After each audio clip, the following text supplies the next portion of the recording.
नमस्कार विद्यार्थी मित्रों। हम सरकार के अंग जो देखा उसमें हमने देखा कि सरकार के जो 3 अंग है उसमें विधायिका राज्य स्तर पर, विधानसभा और विधान परिषद, और केंद्र स्तर पर संसद, राज्यसभा और लोकसभा।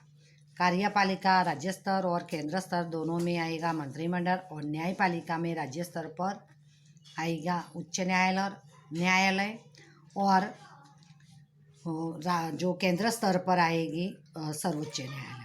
तो उसके बारे में हमने चर्चा की। बाद में सत्ता का विश्लेषण का सिद्धांत, यानी कि विधायिका जो काम करती है उस पर कार्यपालिका और न्यायपालिका ध्यान रखती है, और कार्यपालिका जो काम करती है उस पर विधायिका और न्यायपालिका ध्यान रखती है, और न्यायपालिका को विधायिका और कार्यपालिका जो काम करती है वो सही से होता है कि नहीं, गलत होता है, तो वो सब उसको देखने के लिए कुछ विशेष अधिकार भी न्यायपालिका को दिए गए। तो ये देखा था हमने सत्ता का विश्लेषण। अभी हम देखेंगे विधायिका कि कार्यपालिका पर विधायिका तथा न्यायपालिका द्वारा नियंत्रण रखा जाए, तथा न्यायपालिका को विधायिका तथा कार्यपालिका पर नियंत्रण की अनेक सत्ताएं दी गई, और न्यायपालिका पर भी ये विधायिका और कार्यपालिका ध्यान रखे उसके लिए विधायिका को और कार्यपालिका को भी कुछ सत्ताएं दी गई हैं। अभी हम देखेंगे सरकार का पहला अंग है वो विधायिका। तो भारत संसदीय लोकतंत्र वाला प्रजातंत्रात्मक राज्य है। याद रखना, खाली जगह एमसीक्यूज में आ सकता है कि भारत में किस प्रकार की शासन व्यवस्था है।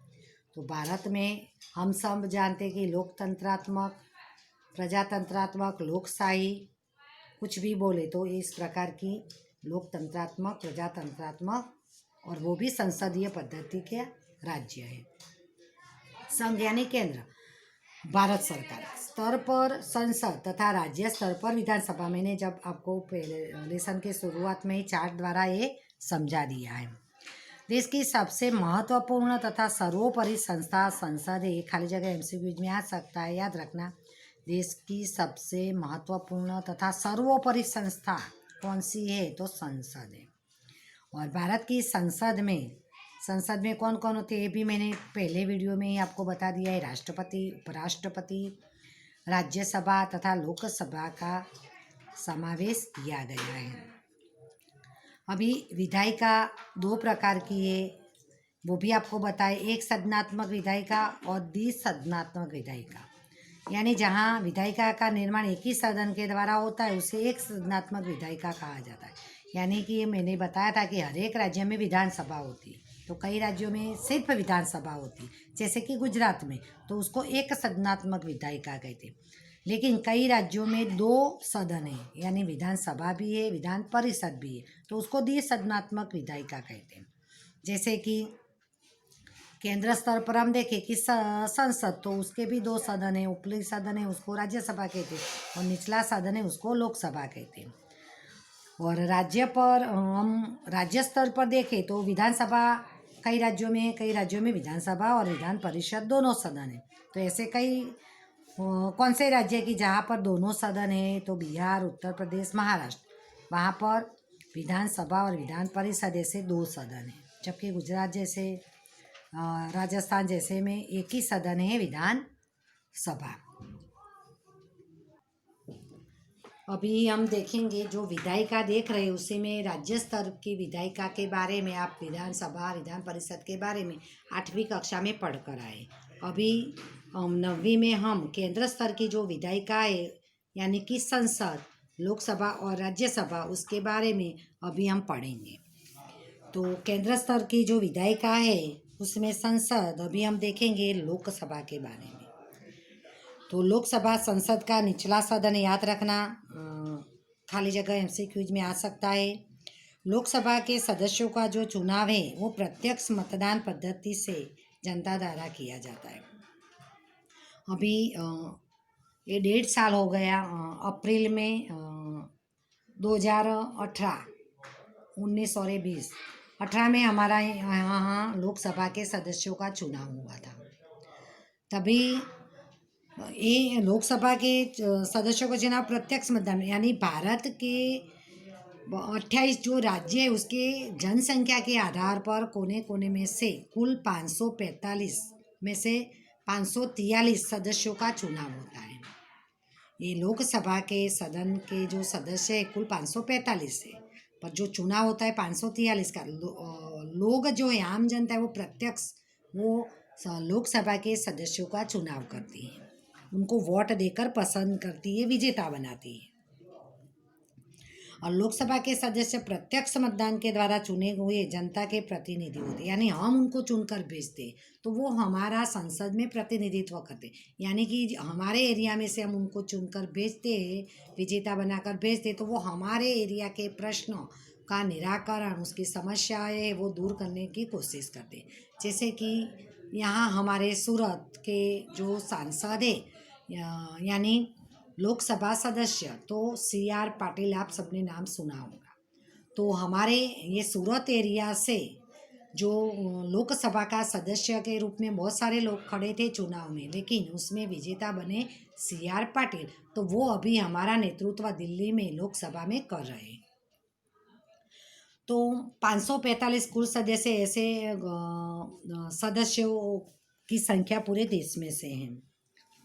और गुजरात में से लोकसभा की सीटें 26 है, यानी पूरे गुजरात के सभी कोने में से 26 लोग को चुनकर लोकसभा में भेजा जाता है। इस तरह हर एक राज्यों में से ऐसे इस प्रकार जनसंख्या के आधार पर ये कुल मिलाकर 543 सदस्य चुनकर आते हैं, जिनमें से 2 सदस्य एग्लो इंडियन समुदाय के प्रतिनिधि हैं, जिनको राष्ट्रपति मनोनीत करता है। ये भी मोस्ट IMP प्रश्न है कि लोकसभा में कितने सदस्यों का चुनाव राष्ट्रपति करते हैं, तो 2 सदस्यों का चुनाव राष्ट्रपति करते हैं।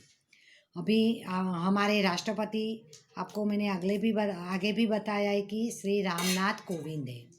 तो 2 सदस्यों का चुनाव एग्लो इंडियन मिस कि हस्बैंड वाइफ में से एक इंडियन हो और एक विदेशी हो तो उसको बोलते एग्लो इंडियन। ऐसे 2 सदस्यों का चुनाव लोकसभा में राष्ट्रपति करते हैं, यानी हस्बैंड विदेशी हो तो वाइफ इंडियन होनी चाहिए, वाइफ इंडियन है और हस्बैंड विदेशी है, ऐसे लोगों को बोलते एग्लो इंडियन।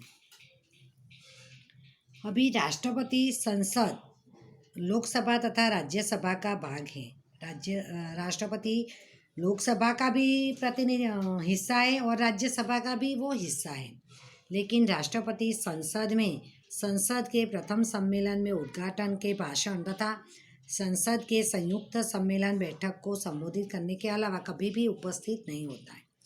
अभी ये राष्ट्रपति संसद का हिस्सा है, मिस लोकसभा का राज्यसभा का हिस्सा है, लेकिन वो पहली बार जब लोकसभा के सदस्यों का चुनाव होता है और लोकसभा का जब रचना होती है 5 साल के लिए, तभी पहली बार वो लोकसभा के सदस्यों को संबोधित करते हैं। उसके बाद कभी राज्यसभा और लोकसभा की संयुक्त बैठक बुलाई जाती है, तभी उनको वो संबोधित करते हैं, बाकी वो संसद में उपस्थित नहीं रहते। राष्ट्रपति संसद के दोनों सदनों के सत्र को बुलाने, स्थगित रखने तथा उसी प्रकार लोकसभा को भंग करने का अधिकार रखते हैं। राष्ट्रपति का अधिकार, उनका कामगिरी ये भी है कि लोकसभा के सत्र को कब बुलाना है, नहीं बुलाना है, बुलाया है तो उसको अभी मौकूफ रखना है, वो सारा काम लोकसभा और राज्यसभा दोनों सदन के सत्र को बुलाने का काम राष्ट्रपति का है। सत्र को बुलाना मिस आपने सुना होगा, मानसून सत्र होता है, ठंडी का सत्र होता है और गर्मी का सत्र होता है, और तभी ये लोकसभा के और राज्यसभा के सदस्य मिलते हैं और कोई विरोध पक्ष को शासन पक्ष को सवाल करते हैं, कोई नया कानून बनाते हैं, तो वो सत्र बुलाने का काम राष्ट्रपति का है। संसद के दोनों सदनों में 3 वाचनों से गुजरने के बाद विधेयक पर राष्ट्रपति के हस्ताक्षर के बाद कोई विधेयक कानून बनता है। अभी हम देखते कि बहुत सारे नए नए कानून बने। जस्ट हमने देखा कि जम्मू कश्मीर में से 370 हटा 3 तलाक का कानून बनाया गया। तो जो नए कानून बनते हैं वो जो कानून बनते हैं वो दोनों सदन यानी लोकसभा और राज्यसभा में 3 बार पास होने के बाद जब राष्ट्रपति साइन करते तब भी कोई कानून विधेयक, पहले तो उसको पहले विधेयक बोलेंगे, जब राष्ट्रपति उस पर हस्ताक्षर करते तभी वो विधेयक कानून बनता है। कभी छोटे क्वेश्चन में आए कि कोई विधेयक कानून कब बनता है, तो संसद के दोनों सदनों के में से 3 वाचनों में से गुजरने बाद विधेयक पर जब राष्ट्रपति हस्ताक्षर करते तभी विधेयक कानून बनता है।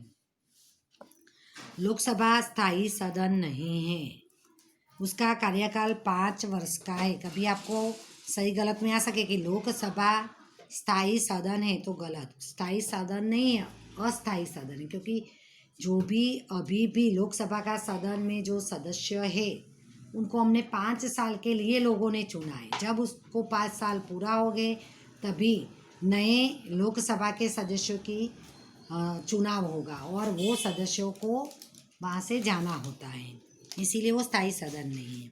लेकिन 5 वर्ष के पूर्व भी लोकसभा का विसर्जन किया जा सकता है, लेकिन अभी लोकसभा के सदस्य बराबर काम, मतलब जो सरकार है वो काम बराबर नहीं कर रही है, कोई आपातकालीन परिस्थिति आ जाती है तो 5 साल से पहले भी लोकसभा का विसर्जन हो सकता है। तो भारतीय संसद के संविधान में उल्लेखित सीमाओं में रहकर अपनी सत्ता का उपयोग कर सकती है। संसद भी जो कानून निर्माण करती है, जो भी कामगिरी करती है, वो उनको संविधान के नियमों में रहकर ही करना होता है। उसी तरह संविधान सर्वोपरि है, संसद नहीं। ये मोस्ट IMP है, सबसे ऊपर संविधान है, संसद भी नहीं। यदि संसद के द्वारा जो कानून बनाए जाए वो संविधान के नियम है, व्यवस्था है, उसके अगर उल्लंघन करते हो अथवा उसके साथ विसंगत हो तो उसे न्यायालय में चुनौती दी जा सकती है। अगर मानो कि कानून निर्माण काम तो लोकसभा और राज्यसभा दोनों सदन करते, पर जो भी कानून बनाया गया है वो संविधान में जो नियम बनाए गए हैं वो नियमों के खिलाफ है, आप वो नियम का उल्लंघन करते हैं, उसके साथ सुसंगत नहीं है, तो कोई भी व्यक्ति उसको न्यायालय में वो कानून के खिलाफ जा सकते हैं और न्यायालय को विश्वास हो जाए कि ये कानून निर्माण संविधान के नियमों के खिलाफ है तो उसको असंवैधानिक मानते हुए वो कानून को वो रद्द भी कर सकते हैं। तो ये संसद के साथ सारे जो कानून हैं वो सुसंगत होने चाहिए। Okay, thank you.